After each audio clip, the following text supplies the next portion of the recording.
Oke, kita lanjut ya. Sekarang yang berikutnya adalah masalah MPPT ya teman-teman ya.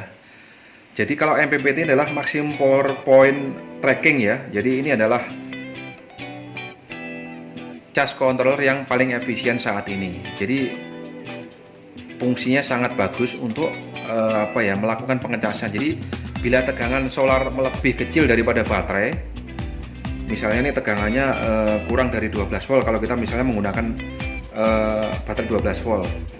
Jadi ketika tegangan solar kurang dari 12 volt, maka MPPT ini akan tetap mengalirkan mengarahkan arus yang dihadapi dari sel tadi untuk ngecas ke baterai seperti itu. Jadi dengan MPPT ini tetap bisa melakukan pengisian baterai walaupun tegangan solar kurang dari tegangan baterai seperti itu.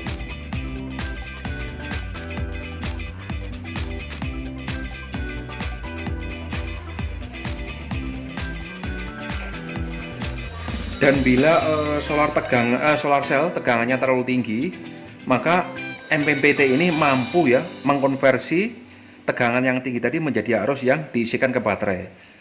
Seperti itu. Jadi bagusnya MPPT ya begini. Jadi betul-betul dia mengoptimalkan daya solar cell untuk diisikan semuanya ke baterai.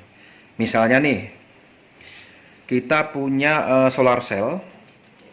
Misalnya punya solar cell nih, hitungan gampangnya gini.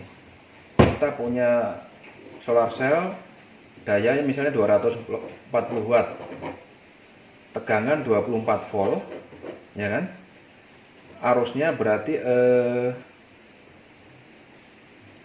ampere ya kan.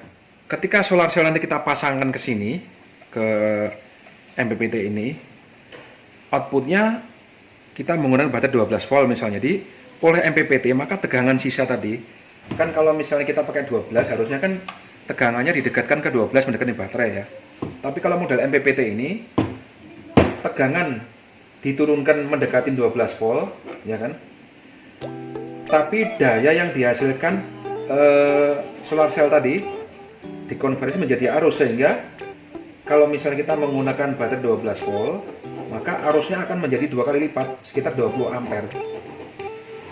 Nah, ini yang dialirkan ke baterai. Jadi daya yang dihasilkan oleh PV tetap dimaksimumkan. Seperti itu. Kalau yang PWM tadi kan tegangan 12 volt, maka dayanya akan separohnya yang dialirkan ke baterai. Kalau MPPT dimaksimumkan. Jadi dia mengkonversi kelebihan tegangan tadi menjadi arus listrik. Sehingga kalau speknya solar tadi 24 volt 10 ampere, maka akan diubah menjadi 20 ampere untuk diisikan ke baterai yang 12 volt tadi. Seperti itu. Kalau misalnya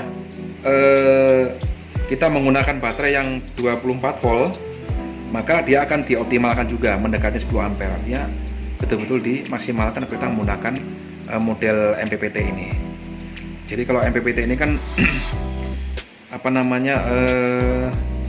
ini 30 ampere ya. Jadi 30 ampere artinya kan memang untuk PV yang gede ya.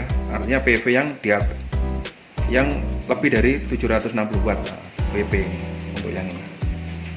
Seperti itu.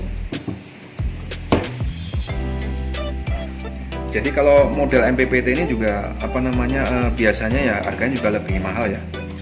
Biasanya harganya lebih mahal juga karena memang fungsinya tadi. Jadi teknologinya juga berbeda. Jadi memang kelebihannya adalah mengonversi ya kelebihan tegangan menjadi arus, sehingga daya yang dihasilkan PV atau solar betul-betul dimaksimalkan untuk ngisi ke baterai seperti itu. Demikian, terima kasih. Wassalamualaikum warahmatullahi wabarakatuh.